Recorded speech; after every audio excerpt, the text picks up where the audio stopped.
नमस्कार, news India तक में आप सभी का स्वागत है। लगातार अलग अलग पंचायत में जा रहे हैं और वहाँ से दिखाने का प्रयास कर रहे हैं। खास कार्यक्रम चल रहा है हमारा मुखिया कैसा हो, और हमारा मुखिया कैसा हो इस कार्यक्रम के दौरान आज हम लोग सिवान सदर ब्लॉक के मकड़ियार में पहुँचे हुए हैं, जहाँ डायरेक्ट जनता से रूबरू होंगे और जानने का प्रयास करेंगे कि इन 5 सालों में कितना काम हो पाया है। आपको बता दें, 7 निश्चय योजना में एक सबसे बड़ी योजना मानी जा रही थी। नीतीश कुमार के द्वारा एक योजना लाई गई थी, नल जल योजना, जिसमें कहा गया था कि घर नल का जल जाएगा। ये भी जानने कि उसमें कितना काम हुआ है और कितने वार्ड हैं, कितने आ रहे हैं, कितने वार्ड में नहीं आ रहे हैं, ये भी दिखाने का प्रयास करेंगे। इसके साथ ही साथ आपको बता दें कि हमारे साथ यहाँ पे आम जनता तो है ही, साथ ही साथ कई सारे ऐसे मुखिया प्रतिनिधि हैं जो पिछले बार चुनाव लड़े थे, कई सारे ऐसे लोग हैं जो इस बार चुनाव लड़ रहे हैं, उनसे आपकी रूबरू हम करवाएंगे। तो सबसे पहले बारी बारी से सबका परिचय आपसे करवाते हैं। आपको बता दें कि यहाँ से 2016 में जब मुखिया का चुनाव हुआ था तो रामाशीष चौधरी यहाँ से चुनाव जीते थे और यहाँ के मुखिया थे। हालांकि इस बार लोगों का कहना है कि रामाशीष चौधरी चुनाव नहीं लड़ेंगे, उनके काफ़ी करीबी एक नेता है जो वर्तमान बीडीसी भी हैं, वो मुखिया का चुनाव लड़ेंगे। सर अपना अजय प्रसाद, पंचायत समिति सदस्य और भावी मुखिया प्रत्याशी। आप भी अपना परिचय दीजिए। ललन यादव हम मुखिया प्रत्याशी हैं। आप बताइए। सुरेंद्र प्रसाद यादव, भावी मुखिया प्रत्याशी। मुखिया प्रत्याशी, आप मुखिया प्रत्याशी के भाई हैं। हाँ, शमशाद अली, मैं मुखिया प्रत्याशी अकबर अली का भाई हूँ। बताइए। गुड्डू यादव, भाई मुखिया प्रत्याशी पंचायत राज मकड़ियार। बताइए क्या सरपंच प्रत्याशी राधा किशन यादव। आप भी यहाँ से मुखिया हो? हाँ, राजेश कुमार गुप्ता। हाँ, पहले भी 2016 में चुनाव लड़े हैं, फिर चुनाव लड़ेंगे। परिचय करा दिए हैं, ये सारे लोग हैं जो कि इस बार चुनाव लड़ रहे हैं। इसके साथ साथ कई सारी जनता भी है, पीछे आप देख सकते हैं। जनता से भी रूबरू होंगे और जनता से भी बात करेंगे, उसके बाद बारी बारी से इनसे सवाल जवाब करेंगे। सबसे पहले जनता के बीच चलते हैं और जनता से बात करने का प्रयास करते हैं। बताइए क्या कहेंगे, 7 निश्चय योजना एक बहुत बड़ी योजना, कितना काम हो पाया है? देखिए सर, जल नल का काम तो हमारे यहाँ हुआ है, लेकिन समय से पानी नहीं मिल रही है जी। दिक्कत यही है कि सब काम तो सही हुआ है, लेकिन पानी समय से कोई दे ही नहीं रहा। कितना वार्ड है आपकी पंचायत में? हमारे पंचायत में तो 15 वार्ड है। 15 वार्ड। और आपका वार्ड? मेरा वार्ड 9 नंबर है पानी समय से नहीं। जी। क्या कहेंगे, मुखिया जी के काफी करीबी रहे हैं। 15 वार्ड है, कितने वार्डों में पानी पहुँच रहा है? 15 वार्डों में पानी पहुंच रही है। आपके सामने सुबह 2 घंटा और शाम को 2 घंटा पानी दिया जाता है। दिन में वार्ड में पानी पहुंच रहा है, दिन में पानी नहीं दिया, इसलिए वो लोग पानी का दुरुपयोग लोग करते हैं, सिंचाई के काम में लगाते हैं, इसलिए पानी का नुकसान। समय निर्धारित कर दिया गया है। चलिए, तो एक बढ़िया बात है कि आप 15 वार्ड में पानी देते हैं, लेकिन एक बार जो आपके विरोधी है उनसे ही बात कर लेते हैं। क्या ये सही कर रहे हैं? 15 वार्ड में पानी देखिए, आम जनता खुद बता देगी कि जिस वार्ड की जनता है, जनता कोई बुर्बक नहीं है, सब चतुर जनता है। तो आप जनता से पूछिएगा। हम तो भावी मुखिया के प्रत्याशी है, हमारे कहने का मतलब ये होगा कि प्रतिद्वंदता के भाव से ही बात बोल रहे हैं ना, नहीं तो 15 वार्ड के आम जनता यहाँ खड़ी है। आप स्वतः नेत्री पर पूछ सकते हैं कि भाई क्या जी आपको पानी मिलता है कि नहीं मिलता है। हाँ, तो बताइए क्या जो कह रहे हैं कि पानी 15 वार्ड में पहुंच रहा है। देखिए, जो भी जल नल की योजना हुई सरकार की, वो हमारे पंचायत में बहुत लेट आई और अभी तो बहुत विफल चल रही है। नहीं, ये फरवरी 2016 का योजना है और लगातार सब योजना सही है, लेकिन ये हमारी जो पंचायत के लोग हैं ये जागरूक नहीं है, सोए हुए लोग हैं। सारी जहाँ पूरी पंचायत की सारी सिवान सदर की काम होती है, तो सबसे लास्ट एंड पॉइंट पे हमारे यहाँ की पंचायत के लोग यहाँ के जाते हैं, उसके बाद से वो काम होती है। आपकी तो जनता है ना, जानते हैं, हम जागरूक है, जाते हैं वहाँ बात करते हैं, बस वही है। यहाँ की पंचायत समिति 15 वार्ड में पानी आता है, ये बताइए पानी आ रहा है 15 वार्ड में? पानी जो बोल रहे हैं वो आ रहा है, 15 वार्ड में पानी आ रहा है। पानी आ रही है, लेकिन समय से किसी को नहीं मिल रहा है।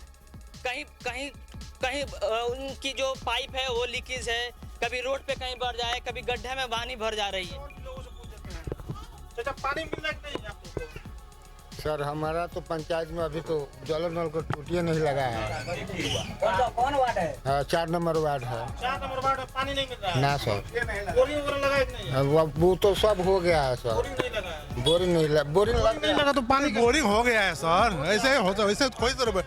और पानी जैसे पानी चलाता था, जो अनुरक्षक था उसका तबीयत खराब हो गया, पित्त के थैली में पथरी हो गया, चला गया पीएमसी में भर्ती, आएगा फिर चालू करेगा।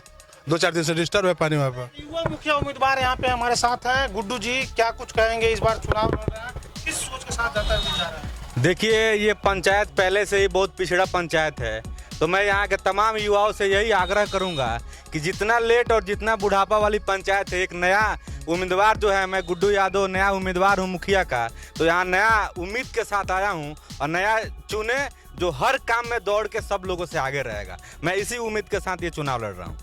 जहाँ एक तरफ कई सारे ऐसे पंचायत है जहाँ नल का जल नहीं पहुँच पा रहा है, वहाँ पे अगर आपके पंचायत में इन्होंने 15 वार्ड पानी पहुँचाने का काम किया, तो फिर जनता आपको वोट क्यों दे? देखिए, बहुत ऐसी चीज़ है, बहुत ऐसी खामियां है इसी में भी, जो यहाँ पे सब लोग प्रत्यक्ष रूप से नहीं बोल पाएंगे। जब आप अलग से एक अपना कैंप लगा के जब आप बात करेंगे, तभी जाकर खुल के आप तक मतलब जो भी बात है, आप जनता डर रही है।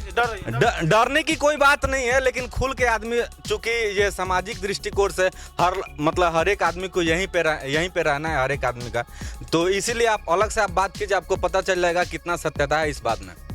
बताइए क्या कहेंगे? आप तो काफी करीब से जानते हैं, पिछले बार चुनाव लड़े। हाँ, मकरियार पंचायत के 15 वार्ड में अजय जी बता रहे हैं कि पानी आ रहा है। अभी 8 नंबर वार्ड में चलिए हम चलते हैं, कितना पानी आ रहा है यहीं से सच्चाई पता लग जाएगा। और हम इसलिए बोल रहे हैं कि यहाँ पर बैठने से कोई फायदा नहीं है। जहाँ जो काम हुआ है हम लोग चल कर देखें, रोड का काम कैसा हुआ है, नाला का काम कैसा हुआ है, नल जल का काम कैसा हुआ है, डिटेल्स आपको मिलेगा। हमारे कहने से कुछ नहीं होता है। हम बोल दे कि ना हम 15 पंचायत सही है या 15 पंचायत। क्या लग रहा है, पानी मिल रहा है या नहीं मिल रहा है? देखिए, पानी तो जब चालू होता है तो पूरा रोडे भर जाता है। नल में आए या ना आए, रोड पूरा भर जाता है। भर जाता है। क्यों भर जाता है? क्योंकि जगह जगह लीकेज है, मतलब पाइप सही से नहीं लगा। पाइप सही से नहीं लगा है। अभी भी जो नल जल का जो पाइप लगा है ना, जहाँ 1.5 फीट 2 फीट खोदना है, वो 1 फीट को ही खोदा है। उसके बाद योजना सिर्फ खाना पूर्ति की गई है, दिखाने के लिए। पानी जो है रोड पर रह जाता है। बताइए क्या? देखिए, जो नल जल का योजना है ना, उसमें इंस्ट्रूमेंट मान के चलिए 14 लाख चाहे 18 लाख रुपए है। अगर बात बताइए, अगर 18 लाख, अगर 100 लोग कंज्यूमर के यूज पर आ गए 18 लाख, तो पैसा गया कहाँ? पहला बात। दूसरा बात, जो काम हुआ है, पानी तो मिल रहा है, पानी सुनिए, पहले बात सुनिए, पानी मिल रहा है, लेकिन उसमें इंस्ट्रूमेंट है क्या कि अगर पानी मिल रहा है तो अचानक 2 घंटे में पाइप फट क्यों जाता है? समझ रहे बात? प्रेशर इक्वेशन, आप फिजिक्स पढ़े होंगे, प्रेशर इक्वेशन आप पढ़े होंगे, आप समझते होंगे कि फिजिक्स में एक नियम है कि प्रेशर जो मतलब ब्यूलेंसी फोर्स होता है, मतलब जो पानी का फोर्स होता है, उसमें अगर पानी प्रेशर से निकल रहा है kg स्क्वायर के सेंटीमीटर के स्क्वायर से, अगर 2 घंटा भी नहीं चलता पाइप फटे, कहते यहाँ पे लीकेज है, वहाँ पे लीकेज है, रोड पे पानी चलता, मालूम ही नहीं चलता कि नाला का पानी है कि रोड का पानी। पहला बात, एक तो नाले का विकास नहीं हो पाया। आप गाँव में जाएंगे, इधर भी आपको नाले नहीं, सामने रोड दिखाई दे रहा है, मैं कैमरा मैन से कहूँगा इधर भी दिखा दें, कोई रोड नहीं है, इधर कोई नाला नहीं है, मेन रोड पे नाला नहीं है, गांव में नाला नहीं है, ये गड्ढा है, भावली गड्ढा है। इस गड्ढे पर वजह के कितना कब्जा हुआ है, इसका कोई खोजबीन नहीं है। दूसरा बात, नल जल का जो काम हुआ है, वो नल जल का काम हुआ है, उसमें भी लीकेज का प्रॉब्लम हमेशा रहता है। किसी को ये टाइम मतलब फिक्स नहीं है कब पानी है कब नहीं। कोई चालू किया, अरे यार तो पानी आ ही नहीं रहा है, क्या यार घंटा यार पानी आ रहा है, कोई अरे पानी आ गया, कोई टाइम ही नहीं है इसका। समझ रहे ना आप? कब आया पानी? टॉयलेट वगैरह का क्या हाल है? पब्लिक टॉयलेट की बात की गई थी, खुले में शौच लोग ना करे, उसके लिए क्या गया था कि मैं आपको उदाहरण दूंगा, बुरा मत मानिएगा। आप इस रोड पे और उस रोड पे जाके देखिए, आपको ह्यूमन यूरिन कितना मिलेगा, आप इसी से अंदाजा लगा सकते हैं पब्लिक में टॉयलेट बना है कि नहीं बना है। बस अगर यहाँ से वहाँ तक हमें कम से कम 200 लोगों का यूरिन मिलेगा, इधर 200, यानी गांव के क्या हुआ है? कुछ नहीं हुआ है आपके क्षेत्र में? कहाँ शौचालय? हाँ, तो बोला गया था, बिल्कुल बोला गया था कि पब्लिक टॉयलेट भी बनेगा, सभी को शौचालय मुहैया किया। बात समझिए, मकरियार पंचायत में कोई भी सामूहिक शौचालय नहीं बना है, योजना नहीं आई है धरातल पर। यहाँ पे जो भी शौचालय है वार्ड लोगों को दिया गया था कि अपने अपने वार्ड में बनाने के लिए, वो लोग दिए, उसी लिए वो ODF करा दिया वो लोग। हाँ, मैंने वार्ड लोग क्या किए और क्या नहीं हुए, तो वही बात बोल रहे हैं आपसे। माने सामूहिक शौचालय नहीं है, हर घर के लिए शौचालय बनाने के लिए वार्ड लोग को दिया गया था, वो लोग अपना बनाए कि क्या किए। शौचालय बना है? शौचालय तो हम लोग के नसीबे में नहीं है ना। 12,000 रुपया ऊपर से आता है, तो मात्र 3,000 रुपया ही मिलता है। हाँ, आप घर में बैठिए या बाहर जाइए, बात बराबर है। हाँ, तो कोई शौचालय नहीं हम लोग का नहीं बना है। चलिए मुखिया जी होते तो हम डायरेक्ट आज उनसे सवाल करते जी क्या हर वार्ड में आप चलिए, हर वार्ड में देखिए, यहाँ 15 वार्ड के लोग नहीं है, यहाँ कोई 15 वार्ड के लोग नहीं है, कोई 7 नंबर का है, कोई 8 नंबर का, बस सभी लोग अब हर वार्ड में चलिए, हर वार्ड सभी लोग को एक जगह लाना पॉसिबल नहीं है, बताइए ना, अपना बात रखिए आप। सभी लोग को लाना पॉसिबल नहीं है, आप अपना बात रखिए। फिर यहाँ क्या बात होगा? या हमारे वार्ड में पानी आता है, कभी नहीं आता है, यही तो है समस्या, हर जगह का यही समस्या है। सरकार की तरफ से 12,000 रुपये मिलता था ना, इन जनता से पूछिए कि उनके अकाउंट में रुपया कितना है, बस इनसे पूछिए, बस किसी के अकाउंट में शौचालय का पैसा 1 रुपया नहीं आया है। हमारे 10 नंबर वार्ड में बना ही नहीं है। कौन है वार्ड, कौन है?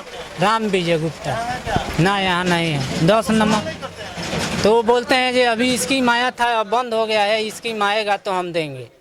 आज जो 7 नंबर में बना था 12,000 आया था लोग के खाता पर, 3,000 रुपया उसमें लगाकर अपने पल्ले से बनवाया, अब 12,000 रुपया उठा के चेक कीजिए शौचालय को। 7 नंबर वार्ड में चाहे 9 नंबर हो चाहे 10 नंबर हो, आप स्वयं जा कर के जिसके घर बना है शौचालय उसको देखिए कि कहीं सब भस गया है, कहीं पाला नहीं लगा है, कहीं दीवार ढह गया है, कोई आज तक पैखाना नहीं किया, इसी तरह वो बंद हो। हमारे यहाँ शौचालय नहीं बना है, नहीं बना है। हम तो इसके लिए मीडिया को बहुत बहुत धन्यवाद देता हूँ कि इस कार्य के लिए, और यही सबसे मैं ये करता हूँ कि जनता का प्रॉब्लम है ये सब, हमको प्रतिनिधि चुनने का जनता का भी प्रॉब्लम है कि जनता सही प्रतिनिधि नहीं चुनकर और ऐसे वैसे आदमी को चुनती है जो काम ना करे, जात पात पर जनता चली जाती है।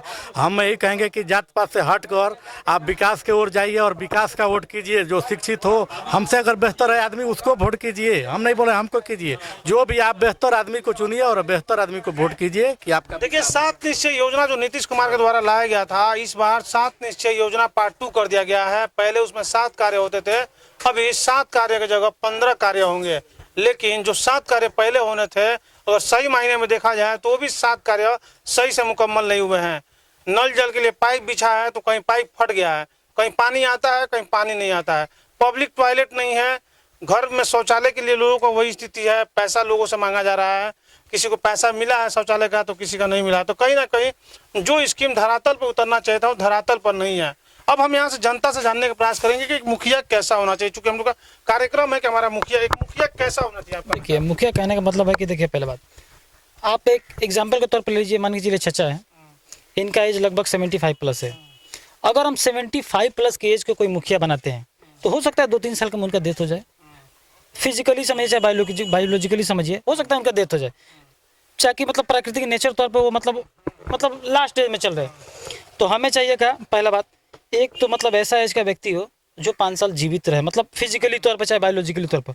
दूसरा जो शिक्षित हो, हर एक कार्य को समझे कि भाई इसके सेंट्रल गवर्नमेंट का कौन सा है, सेंट्रल गवर्नमेंट की तरफ से कौन सा फंड आया, स्टेट गवर्नमेंट की तरफ से कौन सा फंड आया, जिला की तरफ से कौन सा फंड आया, मतलब ये चीज समझे। अपने मांग को रखे, युवाओं के मांग को रखे। आखिर देखिए जो समाज है, आखिर मोदी जी क्या बोलते हैं, यंग जनरेशन, डिजिटल इंडिया।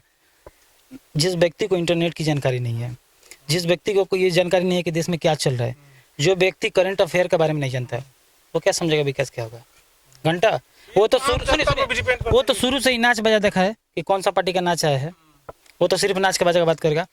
तो युवा जो है, तो मेरा तो कहने का मतलब कि जो युवा जनरेशन के, सबसे पहले तो युवाओं पर फोकस किया जाए। दूसरा बात, जो मुखिया प्रत्याशी का बात बोले कि मतलब कोई किस तरह का मतलब नेता होना चाहिए। पहला बात, एक ऐसा नेता ये देखा जाए मतलब कंटिन्यूसली कि जो व्यक्ति जो समाज में निधड़क होकर मतलब बिना डरे हुए किसी भी आदमी से कोई भी बात बोल दे, उसे बोला जाता है नेता। ऐसा मुखिया होना चाहिए। ठीक है, कैसा मुखिया होना चाहिए बताइए? मुखिया नया प्रत्याशी होना चाहिए, कम से कम इंटर ग्रेजुएशन किया हो, नहीं तो पढ़ा लिखा नहीं होगा तो विकास क्या करेगा। कम से कम उसके पास योग्यता के साथ साथ बोलने और लिखने पढ़ने का समझ होनी चाहिए। योजना अगर आती है सरकार की तो योजना लोगों को बता सकेगा और काम भी। मान लीजिए पढ़ा लिखा है नहीं समझेगा तो क्या विकास होगा। तो इसी तरह का ना हम लोग चुनना चाहते हैं, चुनेंगे।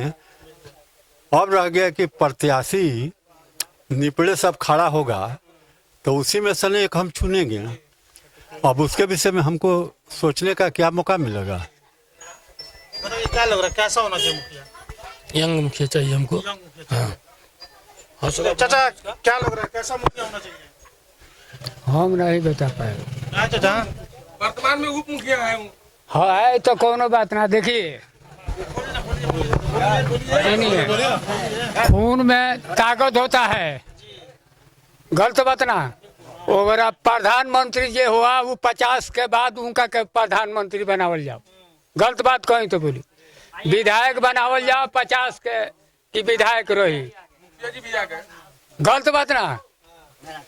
50 के बाद खून में तेजी होला है। जब 20 बरिस के आदमी होई तो ओकरा तेजी बा। हमनी के पुरान बानी तो एकरा के सोचे के पड़ी, सोच के बाद। हाँ तनी मुखिया जी हमारा तो सोच के बाद एकरा के बंद करे के बा, गलत बात ना। चलिए, आपके अनुसार ये आप समझिए क्या चाहते हैं, क्या लग रहा है, बताइए मुखिया कैसा होना चाहिए? आप खुद मुखिया प्रतिनिधि। हाँ देखिए, हम तो 3 बार इलेक्शन लड़े हैं, चौथा बार इलेक्शन है ये। देखिए हमारा चौथा बार इलेक्शन है और घोटाला करता है दूसरा आदमी। हरिजन एक्ट होता है हमारे पर, इसलिए कि राष्ट्र का संपत्ति हम लूटने नहीं देंगे आपको। मानिए आंगनबाड़ी जो बना, सेटरिंग हुआ नहीं, तले मकान गिर गया। मकरियार पंचायत की कहानी है।